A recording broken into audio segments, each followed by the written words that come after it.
is going on, everybody? This is the Zombie from the Wrestling Burn podcast. We're back. We've been gone for quite some time. Over a year? Yeah, well over a year, I think. What a great time to be back. Yeah, we got a lot to talk about. We decided to restart our podcast after a year sabbatical and listen to all these other podcasts out there and see how shitty they are compared to what we were. And a lot of these other podcasts are pretty stupid, I must say.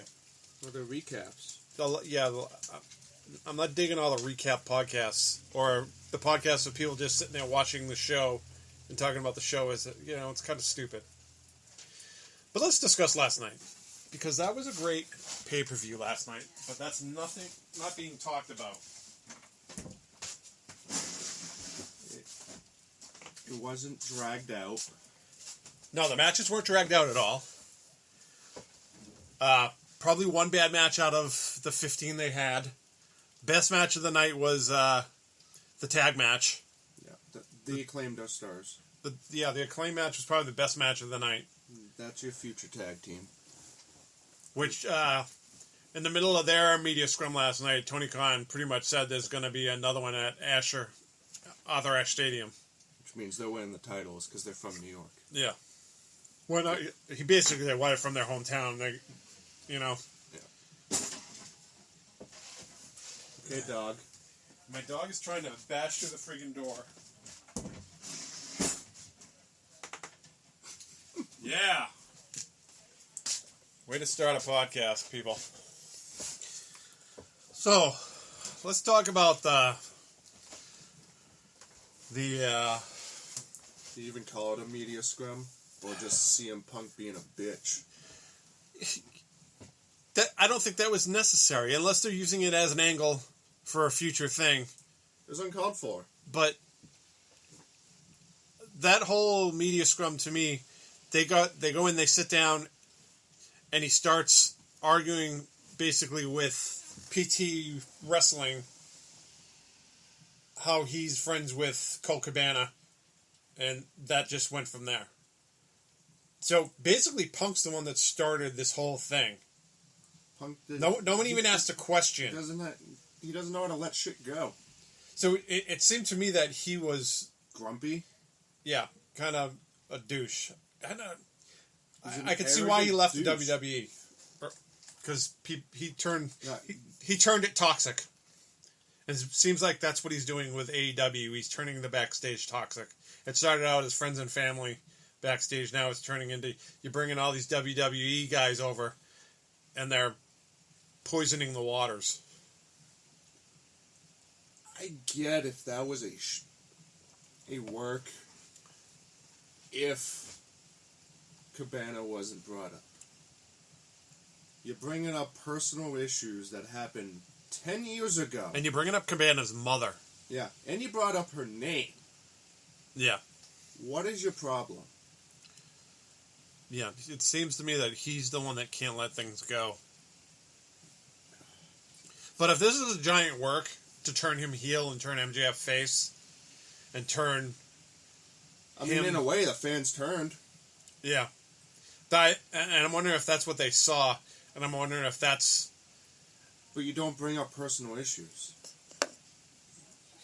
You don't bring up personal issues, but then you have Christian Cage calling... your dead father. You know that storyline. We know that storyline, but maybe this is storyline. We don't. The problem is you got so many of these podcasts out there speculating and news groups speculating and throwing all this crap out there that you don't know what's in their heads. That hey, well, we're gonna fuck with everybody and let's start it out this way.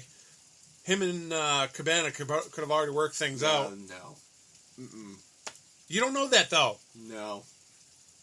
I don't know. With how big that lawsuit was, there's no way they worked shit out. According to them, the whole lawsuit got dropped. It did, but it was a huge issue. Yeah. I don't know what happened there. I don't really... Punk went on his podcast and talked shit about the doctor when he got staph. Yeah. And then a lawsuit came about. Which he brought staff up that him and Yes. someone else had the same staff or whatever. The WWE and the doctor tried suing them both, and then they separated their ways because of how that went. So they talked shit about the doctors in WWE, Basically. and then they sued each other. Yes. Well, that's stupid. Well, everything Punk's been doing lately seems stupid, so... Yeah. I don't know. I don't know. I just find that this whole thing is... I feel like it took away from... if it was a work, I feel like it took away from the show. Oh, it did. Nobody's talking Even about if it's- anything else. Again, if it's a work because WWE decided to throw 2 shows this weekend, 2 live events, then yeah, smart move to take everybody talking about this instead of talking about that. I mean, bad publicity is still publicity, but Right.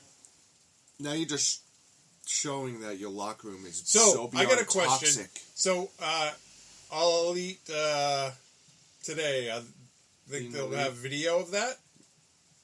I wish, but they won't show it. I bet you there's video. Yeah. Won't make air. Won't make air. Will not make air. I mean, If it makes air on Wednesday, it's a work. yeah. True. Won't make air today. Yeah. Because Well, I mean, they've been using stuff on Being the Elite to push storylines and stuff like that. that makes any air. Punk walks out with your title. That looks bad. Yeah. True. Granted, Punk walks out anyway, so that's what he's known for. He ain't gonna go back to WWE because they ain't No, gonna he's take him done. back because he's a fucking hothead. Oh yeah, Triple H hates him. Yeah. The And only- I can kind of see why. Yeah.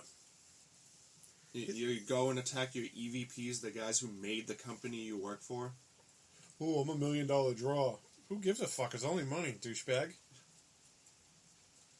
You one time. These guys have been around forever. Good job, Punk. You've done something. You relevant for the first did time. $1 million draw, and now you just shut down the fucking company because you're an asshole. I was a big CM Punk fan. I talked Don't about get it me wrong. earlier. He is going to be the downfall, just like the Outsiders were with WCW. Yeah. Yeah, well, again, WCW, you stop bringing in all these WWE guys, and you collapse the company. Because they come to find out that these what guys were worked the for ones... them? What worked for AEW for those first couple years? All your the young indie talent guys and the guys from New Japan that you brought over. that can go. You're bringing in guys that actually learned from WWE how to slow down the pace. And that's not what AEW was. I mean, you can even see it in the girls, kind of. That match last night was so sloppy. With the girls' matches. That match last night was sloppy as hell. Somebody needs to really help them out. 'Cause those matches are the worst matches on the cards. Every pay-per-view. Yeah. Jade looks like shit. She's been wrestling for over a year. That was the sloppiest match I've seen in a while for the girls. She's your champion. Yeah. That's your champion. Oh, you're gonna make her a future star. I don't know if you could fix that. She's got a great physique and everything, but She has good physique. She can talk. Can't wrestle worth a dime. no. She's greener than the fucking outfit she wore last night. Yeah, she was. That division definitely needs some help, and I would have thought they would have tried to bring in some fucking bigger names. They probably That did try, but they can wanted wrestle. too much money. Yeah. Amber Moon is not the one to save the company. No. And bringing in, what's her name, the mentor of the girls, she was never really a great wrestler. Which one? The lady that they brought in the friggin' mentor, Serena Katrina Love, whatever the fuck her name is. Oh, the chick from Impact. Yeah. Yeah. She was more. The only thing she was in TNA was tit and ass. She couldn't really wrestle. She wrestled like the diva style. Yep. That's all she was. Tony's getting a little out of touch. You need to bring in some girls that can actually wrestle, that have been around that could actually wrestle. Who don't have heat with your entire locker room. Yeah. Because they fucking sandbag people. You got Britt Baker, that match was actually probably the best match that they had back then. Yeah. And it was a spot match, pretty much. A spot match was a hardcore match. Yeah. I mean, look at the 2 hardcore matches that they've done for women. They were the best matches. Right. You let them just beat the shit out of each other. And unfortunately, most of their talent is green indie girls or a few head cases. Yeah. So, most of your girls are green. They're not anything special. That's why I liked how they started pairing some of them with these veterans. I mean, then you just ruined one by fucking Malachi Black over completely, so. Bye-bye House of Black. But again, we don't know what's happening with him. Is it a mental thing that he's just taking time off for a few months? That's fine. What are you going to do with the rest of them? You're going to have to change something up. You bring in Brody King, this absolute monster of a man, and you book him to lose to Darby Allin twice. Darby's not that great. He's a spot monkey. Yeah, he's another one that's basically a spot monkey. I'm sorry, Sting is 60-something years old. He doesn't need to win every freaking match just because he's Sting.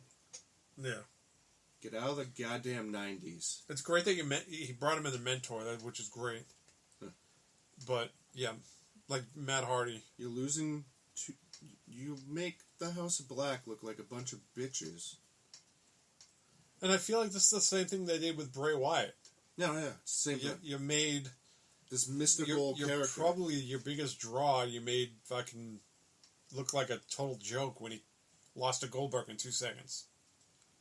Or he lost to Seth Rollins by chair shot after chair stupidity. shot after chair shot. Yeah. These companies don't know how to deal with these mythical characters. The booking of that is bad.